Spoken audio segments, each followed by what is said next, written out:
The Unicorns of Love take down H2K and prove a lot of non-believers wrong, and especially these two here at the desk, and I think some other people in our crew as well. So in the end, are we ready to admit that the Unicorns of Love find more openings in games like this? Well, they definitely are a team that have come out swinging. They're definitely a team that seem to be very promising, but as Crepo mentioned, there are many instances where we have to criticize H2K as well as praising the Unicorns for their success. So they're better. Debatable. There are many opinions you could argue for and against. Yeah. So in this particular instance. Yeah, I mean, we have to respect that UOL showed better play today than they have done the previous week. So I think they're looking very good today. But obviously, I also think that H2K had some flaws in their play that they didn't do against us, for example. So if that is us being worse than you all, I'm not sure. We will see. Well, draft, however, we saw it for a second, and you guys both said really happy with the draft from the Unicorns of Love getting off to a good foot in Game 3. I think what you can look at the draft is that they get the counter pick on top with the Trundle, so he will have side lane pressure on Nautilus the whole game. And then on top of that, they have the Ryze into Syndra, which I think can swing both ways. Syndra is stronger in lane, but Ryze can do more later on. So here's a replay. That's a replay. But also another thing we wanted to mention about the draft was how advantageous it was for the Unicorn of Love bottom lane, right? Because you have Ashe, Malzahar, and the amount of pushing power that they have to then get punished so hard here is actually really good for H2K, because giving away First Blood to then burn your flash to set up for Jankos to then make a repeat gank in the bottom, like this early game was just so promising for the side of H2K. The important thing in the replay we see here is that Jankos actually, he got counter level 1 with the Malzahar taking his blue, but regardless of this, he actually hit level 6 before Saxes, so that was kind of the turning point in the bot gank here, and they executed it really well. And from this, they should be able to snowball the game, but some unlucky stuff. Yeah, because at the same time of this, remember that Feb even got a solo kill on mid against the Ryze as well. So you've got a winning now mid lane, you've got a winning bottom lane, and then things just kind of go awry later on. All you have to do is not over chase and not over push and keep kind of, maybe not get too anxious. Is that how we can call it, an H2K jump the gun? There were definitely a couple fights later on where it just felt that H2K just tried a little bit too hard. They felt like that, yeah, we have a big lead right now, maybe we can force something a little bit more, and then things don't exactly go the way they want them to. Yeah.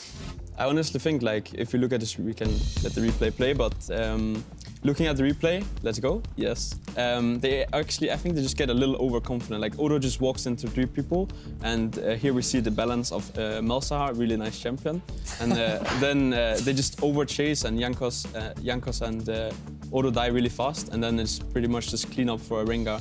And at this point, Rengar was actually really behind in the game, but because of these kills, he gets back in the game, and then Rengar, when he gets later on in the game with being fed, then it's not really fun for enemy carries when they're playing Syndra and, was it Varus? No, it was Jhin. But it's the same story. It's not really fun to play against the Rengar at this point. And on top of that, the Trundle was just there ruining everyone's day as well. It certainly was. I mean, especially in these later game fights, basically, oh, you think you have a front line? No, he just steals away all your stats, and he was getting melted. When you stack that on top of a Malzahar as well, things get a little bit difficult. But, I mean, it got very tense because there were a lot of messy fights back and forth, especially around, like, a couple of the Baron plays, but it was eventually Unicorns of Love that were able to cap things out at the very end of things. We want to take a look at the last game team fight. Do you think at this point in the game it had already tipped in Unicorns of Love's favor, or was there still a chance for H2K? Like, basically, both top, mid, and jungle were already outscaling for UOL, so H2K is kind of in a situation where they have to try to pick something with Nautilus because they lose on sides. So H2K is actually doing the right thing.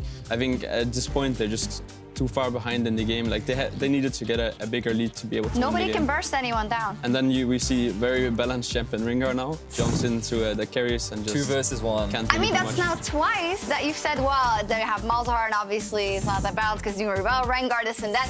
What is this with this constant undermining of Unicorns of Love's success? Oh, I mean, I want to praise the Unicorn because, like, it still takes skill to play Rengar properly, right? Like, even though he is an incredibly strong champion, if you get to that late in the game, like, because the big thing is H2K had a very strong lead. They looked very promising in the beginning of the game, and this is why we heard a lot of criticism from Crepo, because honestly, this was early on H2K's game to lose, and they gave Unicorns way too many opportunities to come back. And also, we looked at our featured matchup, Xerxes versus Jankos. I feel like the fact that they got their hands on Rengar and it wasn't working out, Jankos was out jungling early. You could have said at that point, maybe Xerxes is exposed here, but as a team, they managed to pull it back in the end for the I agree. Like, I think this game showed how good Jankos actually is, but because he was dominating the game. But if you do mistakes against the Rengar, it doesn't really matter that you're doing this good in the early game, because Rengar just outscales Decent quite hard, so he didn't really have a choice, I think. Yeah, TLDR, the Unicorns of Love win. Player of the series for us is Hylissang. We think back, of course, about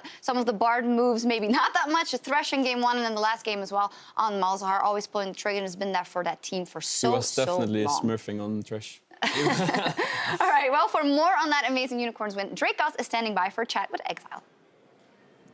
Thank you very much, Shox, and guys at the Analyst Desk. Always exciting to hear your perspective on the game, but I'm joined here now by Exile. I want to talk to you about Game 1 first. There's a lot of stuff that happened down in the series, but Katarina, always excited to talk about it. Why the Katarina pick for Unicorns of Love?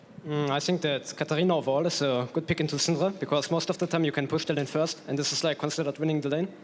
And I think that overall the champion right now is in a very unbalanced state, and it deals way too much damage.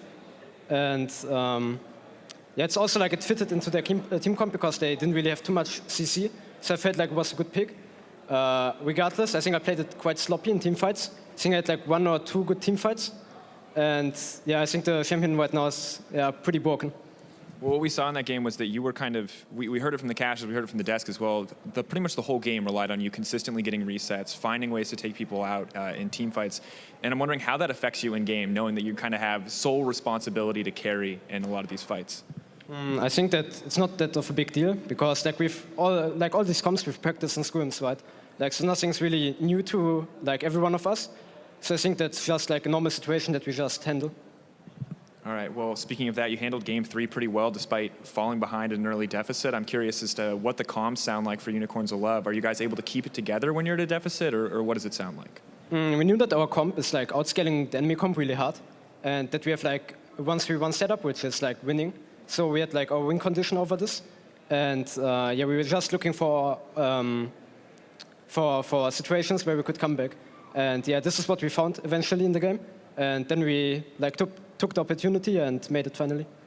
One more pick that kind of stood out to me over the course of that series was the Trundle that was locked in by Vizicachi. I wanted to get your opinions, why you guys like this pick. Is it something that we have seen in the LPL, but not something that we've seen at all in the EU LCS? We think that Trundle is overall a really good pick into some tanks, especially when they only have like one tank with like kind of a sweat like Nautilus this game. Then you just Trundle ultimate him and lock him down. And Trundle is also like only winning split push matchups, and also does final lane, so we think overall it's a really solid pick.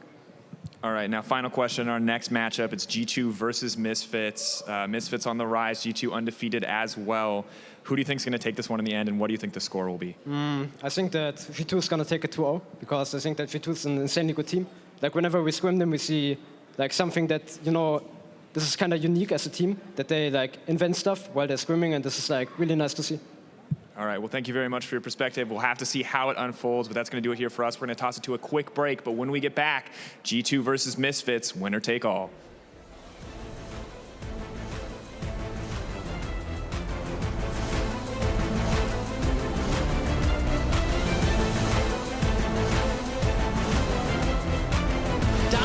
Samex is caught out. It's a 3-on-3. Both junglers available. Xerxes gets kicked backwards. Level 6 for Jankos. That's a double kill for Jankos. We can TP behind, no? Okay, I use it. Okay. Go. Nice!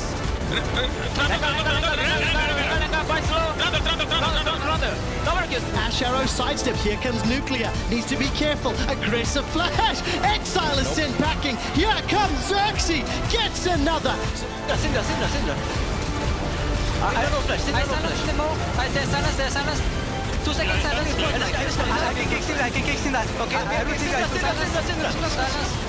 Yenkos in the back line. H2K are routed and they're running for their lives. There's no one left alive. 1, 2, 3,